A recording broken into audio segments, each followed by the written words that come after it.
साधारण ब्याज पार्ट 4 और ये लास्ट क्लास है। चलिए शुरू करते हैं। अगर पार्ट 1, पार्ट 2, पार्ट 3 नहीं देखे होंगे तो देख लीजिएगा। कल से आपको चक्रवृद्धि ब्याज का वीडियो मिलेगा।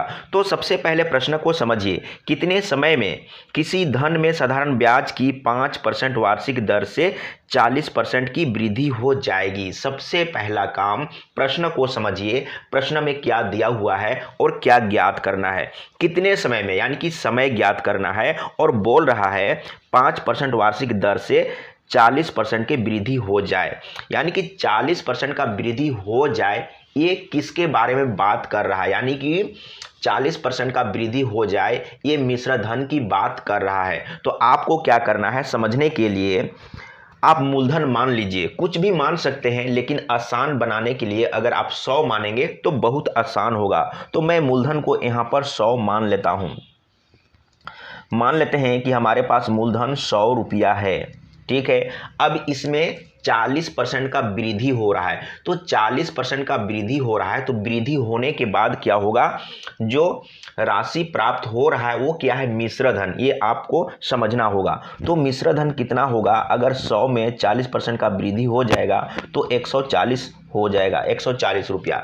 तो 100 क्या है, मूलधन है, और मिश्र धन कितना है, 40 है। तो अगर यहाँ पर 40% का वृद्धि लिखा हुआ है तो 40 ही क्या होगा, सिंपल इंटरेस्ट होगा, ठीक है। अगर कमी लिखा हुआ रहता तो जितना कमी लिखा हुआ रहेगा, जितना प्रतिशत कमी लिखा हुआ रहेगा वही सिंपल इंटरेस्ट होगा, ठीक है। लेकिन यहाँ पर कमी नहीं रहेगा, मैक्सिमम वृद्धि ही लिखा हुआ रहेगा। तो जितना वृद्धि लिखा हुआ है वही आपको डायरेक्ट सिंपल इंटरेस्ट ले लेना है। 40% यहाँ पर वृद्धि की बात बोला है तो 40 ही सिंपल इंटरेस्ट होगा। अगर 20% रहता तो 20 ही सिंपल इंटरेस्ट होता। अगर 50% वृद्धि रहता तो 50 डायरेक्ट सिंपल इंटरेस्ट हो जाता।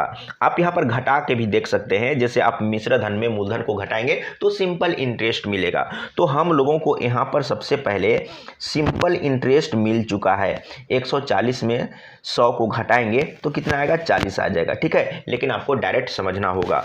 और निकालना क्या है, समय। तो समय जब निकालना है तो समय बराबर होता क्या है, समय बराबर, यहाँ पर गुना का चिन्ह नहीं देना है, बराबर का चिन्ह देना है। तो समय बराबर क्या होगा, सिंपल इंटरेस्ट गुने 100। तो मैं डायरेक्ट वैल्यू को रख रहा हूँ। तो सिंपल इंटरेस्ट कितना है, 40 है, गुने में 100 होता है, और बटे में पी आर करेंगे। तो पी कितना है, मूलधन कितना है, 100 है, और आर कितना है, 5% दिया हुआ है तो 5 यहाँ पर रख देंगे। ये 100 और ये 100 कैंसिल, और 5 से काटेंगे तो 5 अठे 40। इसका 8 वर्ष राइट आंसर आ गया है, घ ऑप्शन सही है। मैंने तो समझाने के लिए टाइम को ले लिया, अगर आप इसको समझे रहते तो 15 सेकेंड 20 सेकेंड के अंदर आप इसको सॉल्व कर लिए होते, ठीक है। अब चलते हैं अगला प्रश्न, दूसरा नंबर देखते हैं। इसी तरह का प्रश्न आपसे पूछ दिया जाएगा, और कोई भी नहीं जानता है कि एग्जाम में किस तरह का प्रश्न पूछे जाएंगे। इसीलिए आपको डिटेल में पढ़ना है, अच्छा से पढ़ना है, ताकि किसी भी तरीके से घुमा फिरा के भी अगर प्रश्न दे दिया जाए तो आप आसान तरीके से सॉल्व कर सकें। तो यहाँ पर समझिए, इस तरह का प्रश्न मैं आप लोगों को बता चुका हूँ, लेकिन ये थोड़ा सा डिफरेंस है। कैसे डिफरेंस है उसको समझने का प्रयास कीजिए। जैसे गुना और गुनी वाला मैंने कल ही बताया था, उसी पर आधारित है। यदि कोई धन साधारण ब्याज से 5 वर्ष में दुगुना हो जाता है तो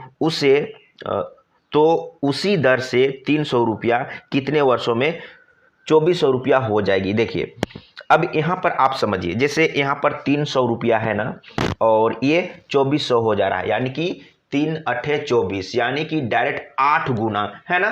तो यहाँ पर वही चीज़ है, गुना गुनी वाला जो आप पढ़े हैं, मैंने कल वीडियो अपलोड किया, आप लोगों ने देखा होगा, बस उसी पर आधारित है।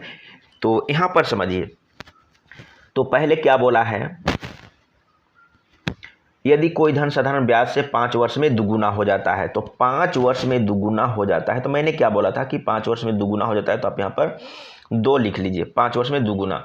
तो मान लेते हैं कि कोई धन 1 है और 5 वर्ष में दुगुना हो जाता है, 2 हो जाता है। ये दोनों में कितने का अंतर है, यानी कि 1 का अंतर है ना, 1 का अंतर है।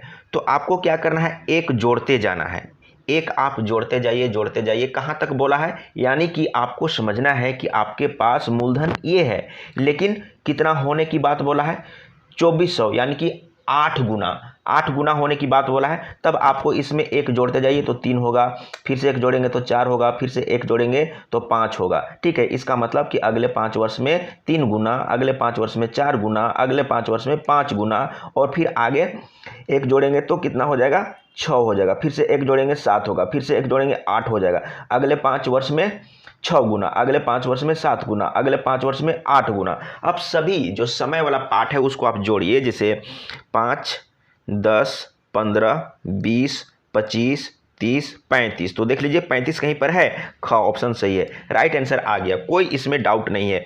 अब दूसरा तरीका भी सीखिए।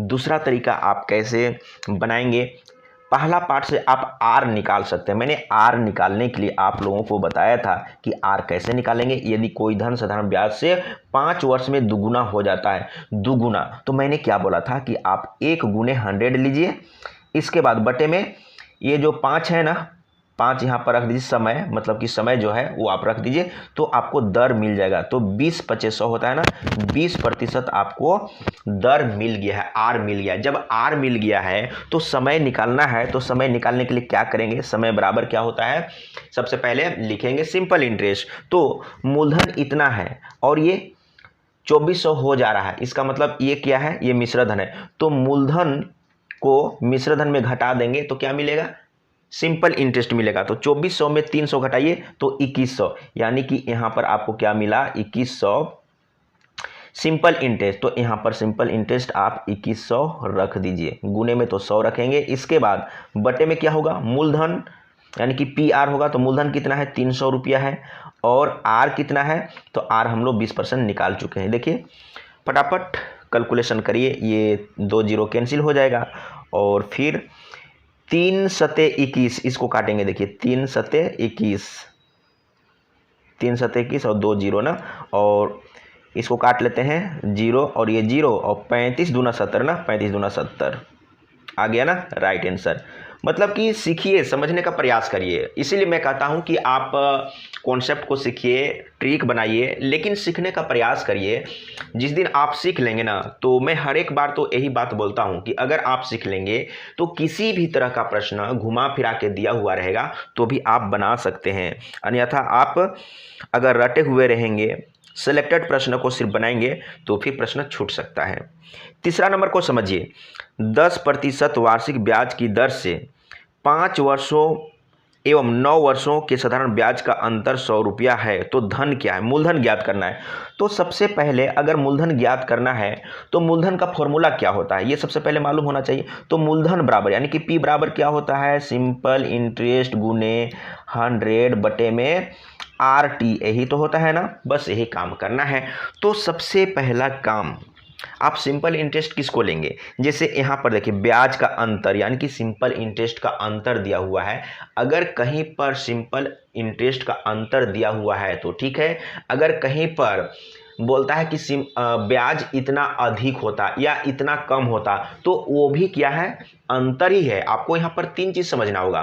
प्रश्न में डायरेक्ट दिया हुआ रहेगा कि साधारण ब्याज का अंतर इतना है, जैसे यहाँ पर 100 दिया हुआ है।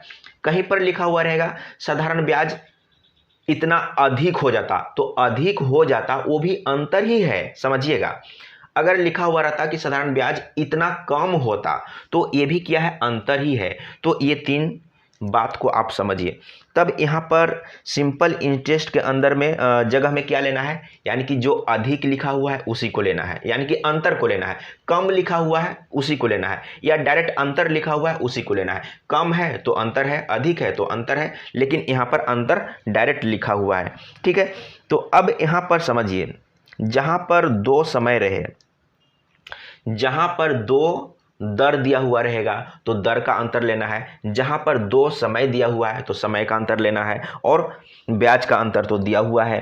तो मूलधन ज्ञात करना है ना, तो मूलधन बराबर क्या हो जाएगा, सिंपल इंटरेस्ट। तो सिंपल इंटरेस्ट के जगह में आपको ब्याज का अंतर यहां पर लेना है 100, सिंपल इंटरेस्ट हो गया। इसके बाद गुने में 100 होता है, बटे में क्या होगा, RT होगा।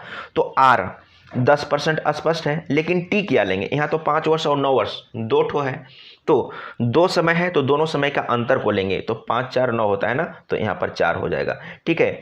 क्या करेंगे, तो सबसे पहले 1 जीरो काट लेते हैं, इसके बाद 25 चौके 100 कटेगा और गुना कर देंगे तो कितना होगा 250 हो जाएगा ना। 250 इसका राइट आंसर आ गया है। ख ऑप्शन सही है। कभी कोई दिक्कत नहीं होगा। इसी तरह का प्रश्न आपसे पूछा जाएगा। मैं जितना भी बताया हूँ ना, अगर आप ये सभी को समझ लेंगे और इस पर आधारित आप प्रश्न को अगर बना लेते हैं तो किसी भी एग्जाम में कोई प्रश्न नहीं छूटेगा। 4 नंबर को समझिए। ये तो मैं शायद कल ही बताया था, लेकिन फिर से एक बार समझिए। यदि ब्याज की दर 13% की बजाय 15% होता तो 5 वर्षों का ब्याज 50 रुपया अधिक होता। मूलधन है, मूलधन ज्ञात करना है। तो मैंने इससे पहले तीसरा नंबर में ही तो बताया आप लोगों को, अगर कहीं पर लिखा हुआ है कि ब्याज इतना अधिक हो जाता तो वो क्या है, सिंपल इंटरेस्ट का अंतर है। अगर कम लिखा हुआ रहता, जैसे इतना कम हो जाता, 50 कम हो जाता, 60 कम हो जाता, तो वो भी क्या है, सिंपल इंटरेस्ट का अंतर ही है ना। तो अब यहाँ पर मूलधन आपको निकालना है, तो मूलधन निकालने के लिए फॉर्मूला क्या होगा, मूलधन बराबर क्या होता है, सिंपल इंटरेस्ट गुने 100। तो सिंपल इंटरेस्ट आपको किसको लेना है, यानी कि जो ब्याज का अंतर है। तो यहाँ पर अंतर नहीं लिखा हुआ है, यहाँ पर 50 अधिक होता, वही अंतर है।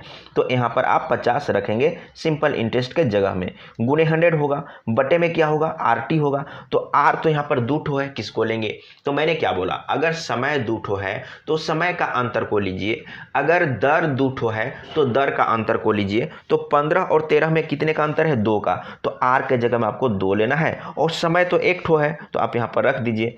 तो यहाँ पर क्या होगा, 5 दूना 10, अगर ये दोनों को गुना करेंगे 5 और 2 को तो 10 होगा। तो 10 1 0 कट जाएगा, ये कट गया ना। अब गुना कर दीजिए तो 5 गुने 100 यानी कि 500। तो मूलधन कितना आया, 500। ख ऑप्शन सही है। इसी तरह का प्रश्न आपसे पूछ दिया जाएगा। और आगे प्रश्न नहीं है, सिंपल इंटरेस्ट कंप्लीट हो गया। मैंने 4 वीडियो बनाया, चारों वीडियो को आप देख लीजिए और कहीं पर भी डाउट है कमेंट में लिखिए, मैं फिर से आप लोगों को समझाने का प्रयास करूंगा। और कल से आप लोगों को साधारण ब्याज तो कंप्लीट हो गया, चक्रवृद्धि ब्याज का वीडियो मिलेगा। अगर आप सीखना चाहते हैं, समझना चाहते हैं, अच्छा करना चाहते हैं, नौकरी लेना चाहते हैं, तो आपको पढ़ना होगा, सीखना होगा, समझना होगा। और इसके लिए आपको वीडियो को पूरा देखना होगा और सभी वीडियो को देखना होगा, तभी आप सीख पाएंगे, समझ पाएंगे। तो आज के लिए मैं इतना ही रहने देता हूं।